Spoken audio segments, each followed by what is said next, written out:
Students, chapter resource में section C का question number 4 देखेंगे। ठीक है,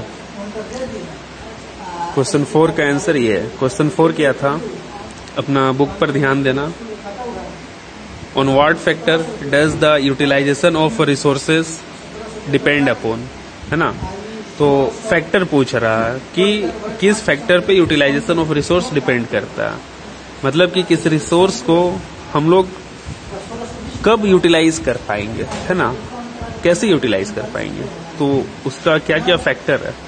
तो ध्यान देंगे इस पे, आंसर पे। देखो आंसर क्या होगा, the utilisation of resource depends on various factors like availability of resources, resource कितना है वहां पे, स्किल ऑफ ह्यूमन बींग्स। अब रिसोर्स है, धरती का नीचे पता है कि बहुत सारा पेट्रोल और कोयला, बट निकालने के लिए ह्यूमन बींग के पास स्किल ही नहीं है, हम लोगों के पास स्किल ही नहीं है, मतलब तरीका ही नहीं पता है, तो नहीं निकलेगा। इसलिए स्किल ऑफ ह्यूमन बींग्स जरूरी है।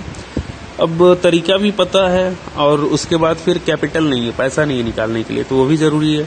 अवेलेबिलिटी ऑफ कैपिटल, अब कैपिटल है लेकिन टेक्नोलॉजी नहीं है, तो advancement of technology.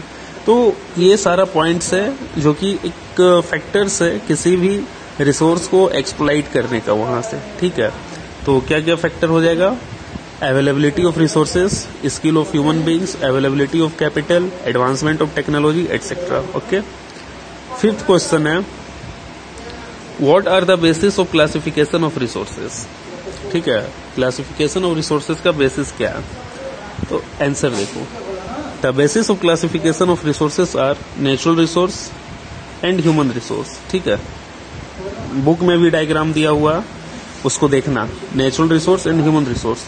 Further natural resources are divided on renewability, origin, distribution and development. Further it has its own division, मतलब कि आगे जो रिन्यूएबिलिटी है वो भी डिवाइड हुआ है ना। बात सिंपल सा है कि आप ये लिखोगे, ये आंसर लिखोगे, ठीक है, और उसके बाद बुक में जो डायग्राम है ना ओरिजिन ऑफ रिसोर्सेज वाला, उसे ड्रॉ कर देना। ठीक है, उसे ड्रॉ कर देना, हो जाएगा। ठीक है, तो ये सी सेक्शन सी कंप्लीट हो गया। अब नेक्स्ट रिप्रेजेंटेशन में हम लोग सेक्शन डी कंप्लीट करेंगे, है ना, सेक्शन डी कंप्लीट करेंगे और सेक्शन ई कंप्लीट करेंगे। Okay, thank you, bye.